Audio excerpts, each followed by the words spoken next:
Afya Update. Afya Update. Yes. Uhali gani mpenzi mtazamaji wa Afya Updates? Mimi ni Dr. Chilo. Leo nimekuja tuzungumze na wewe kwa umakini sana. Tutazungumzia dalili za hatari ukiziona kwa mtoto wako, kwa binti yako, kwa mwanao wa kike au ewe mama. Ukiziona dalili hizi za hedhi, ujue si kitu cha kawaida, si kitu cha kuzembea, wala usikichukulie poa. Naomba ufuatane nami, nitakuelezea point kwa point kwa umakini sana, ili mradi uweze kujua mambo haya muhimu sana kwenye yanayohusu hedhi ya mwanamke. Sasa hedhi ya mwanamke iko ya kawaida, lakini pia ukiona mambo haya matano, haraka sana fika ofisi au fika kwa daktari au kwa mshauri. Kama ni mwanafunzi, fika ofisini kwa mwalimu au matron aweze kufikisha hospitali kwa haraka sana. Karibu sana. Mambo haya yakitokea yapo kwenye mfumo wa hedhi, lakini yakipungua sana au yakizidi sana, ujue kuna shida mahala. Endapo damu kwa siku moja ukawa unabadilisha pedi au taulo za ndani ya lisali moja unabadilisha pedi mara 2, ina maana kwamba pedi ukivaa ndani ya lisali moja inakuwa imejaa mpaka unashindwa kuvumilia, unabidi ukabadilisha. Ukiona hali hiyo inatokea na kwenye mzunguko wa hedhi mwingine ambao ulikuwa umepita, au kwa kawaida kwamba utawezekana ukabadilisha kwa kutwa pedi mara 2, lakini kwa safari hii ndani ya lisali moja unabadilisha pedi mara 2, au ndani ya masaa 2 mpaka 3 unabadilisha pedi mara 2, ujue kuna shida pahala na pedi inakuwa imejaa, au hiyo taulo au kama ni kitenge au ni kitambaa kinakuwa kimejaa sana damu.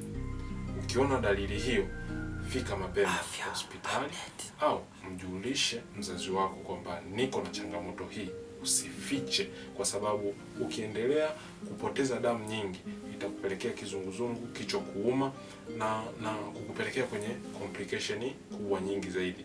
Kwa hiyo ukiona unabadilisha pedi zimejaa sana ndani ya lisali moja, piga simu kwangu, tutawezekana nikakushauri nini cha kufanya kwa haraka. Inakuwa na mambo gani? Labda kuna dalili za PID, kuna dalili za hormone imbalance, au kuna fibroid, vimbe kwenye via vya uzazi. Kama ni mwanamama, damu inatoka nyingi, labda ni ulipata ujauzito lakini kwa bahati mbaya umeweza kutoka, ni changamoto hiyo.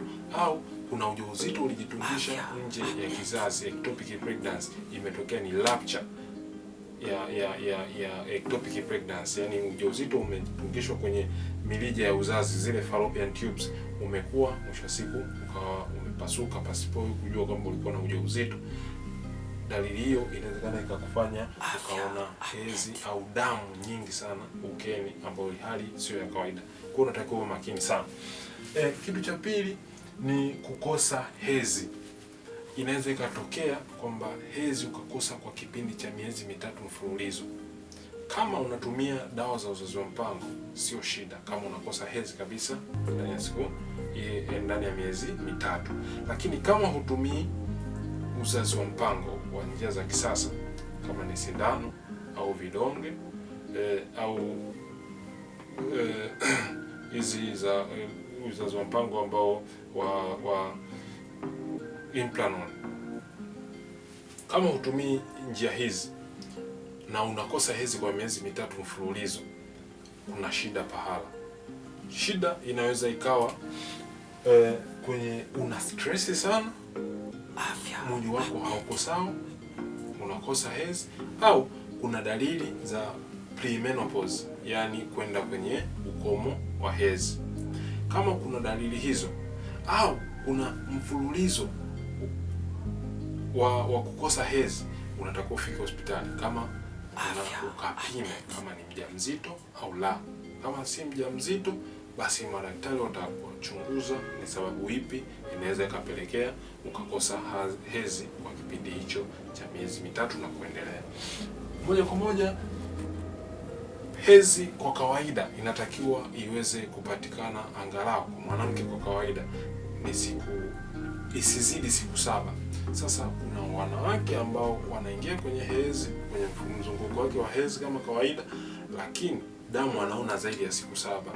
Siku ya kwanza ataona nyingi, au siku ya pili ndio ataona nyingi, ya 3, ya 4, ya 5, ya 6 mpaka ya 7. Inaendelea kutoka tu, damu inaendelea kutoka hata kama ni matone. Unatakiwa ufike hospitali mapema sana. Hiyo nayo pia inawezekana ikawa ni dalili ya hormone imbalance au fibroid au endometriosis. Hizo zote zinaweza zikawa ni sababu. Kwa hiyo ukiona hedhi inazidi zaidi ya siku 7 na si kawaida yako, na kwanza si kawaida, haipaswi hedhi zidi zaidi ya siku 7. Ukiona imezidi, basi piga simu kwangu au unaweza enda WhatsApp kwangu ukachat na mimi nikakushauri nini cha kufanya, au fika karibu na kituo cha afya ukaonana na wataalamu wa afya ili waweze kukushauri ni changamoto ipi unakuwa unapitia. Kwa hiyo usichukulie poa, usiseme itamalizika tu au ngoje itapona yenyewe. Si mambo ya kuweza kuyachukulia poa. Pointi nyingine kwamba maumivu makali. Tunajua kwamba kwenye kipindi cha hedhi, hasa kwa wale mabinti wanaovunja ungo, maumivu ni kweli yanakuwa ni makali, lakini wanaweza wakawa wanavumilia. Kuna njia ambazo za asili za kuweza kutuliza maumivu. Anaweza akawa anajiwekea kitu kama maji ambayo ni ya moto kidogo kwenye chupa, akaweza akawa anapitisha chini ya tumbo lake, sio maji ambayo ni ya vuguvugu, na anaweza akawa yanasaidia kutuliza maumivu. Sasa au mwingine akatumia tu hizi kama ni paracetamol akaweza kutumia, au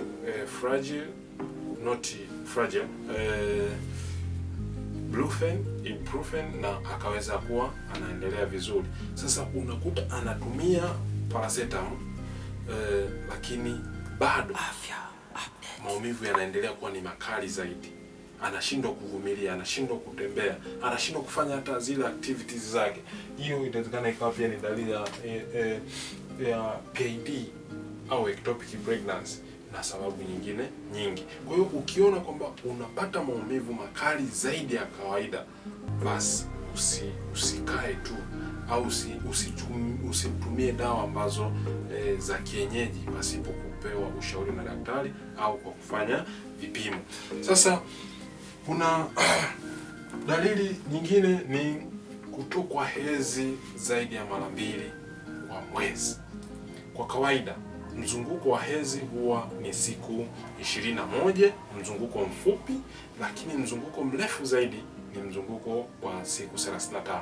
Sasa kama ndani ya mwezi mmoja unaona hedhi zaidi ya mara 2, hiyo si hali ya kawaida wala si kitu cha kuchukulia kwa mazoea kwamba labda tu imetokea. Wengine unawezekana ni msongo wa mawazo. Kuna mwanamke anawezekana akaenda tu kwenye interview, yani akaitwa kwenye interview, ameona hedhi labda siku 10 nyuma, akifika kwenye interview ile hofu tayari inamfanya anaweza akaingia hadi kwenye hedhi tena. Kwa hiyo hiyo ni hali ya kawaida.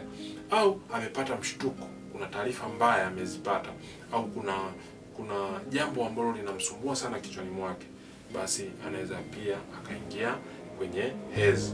Lakini sasa kama inakuwa inajirudia mara kwa mara zaidi ya miezi 3, mwezi wa kwanza ndani ya mwezi mmoja, yani siku 30, umeona mara 2 hedhi, umeona tarehe 2 unakuja kuona tena tarehe 13 au 15 mwezi unaofuata, kwa hiyo huna hata siku za kupumzika, na kushauri fika kwenye kituo cha afya au wasiliana nami, nitaweza nikakushauri nini cha kufanya na kushauri sana. Haya ni mambo matano: damu zaidi, kuona damu nyingi, kukosa hedhi zaidi ya miezi 3, hedhi, damu ya hedhi zaidi ya siku 7, maumivu makali sana wakati wa hedhi, na hedhi kutoka zaidi ya mara 2. Mambo haya matano ni ya kuwa nayo sana makini ili kuwa na afya njema. Nahitaji kila mwanamke awe na uzazi salama kuanzia kwenye kuvunja ungo mpaka pale atakapokoma kwenye kipindi chake cha menopause au ukomo wa hedhi. Kwa hiyo nawashauri sana wanafamilia, wanamama, jaribuni kuongea na mabinti zenu wakiwa shule, wakirudi shule, kujua kwamba namna gani kwamba hedhi zao zinapokuwa zinaenda, ujue kalenda ya mzunguko wa hedhi ya mtoto wako, ili itakapotokea si hali ya kawaida na yeye aweze kuwa aware, itakuwa inamjenga zaidi. Tusichukulie poa, kila mtu atuhakikishe binti tunawajibika naye kuweza kuwa na afya njema na hedhi salama. I love you. Bye bye.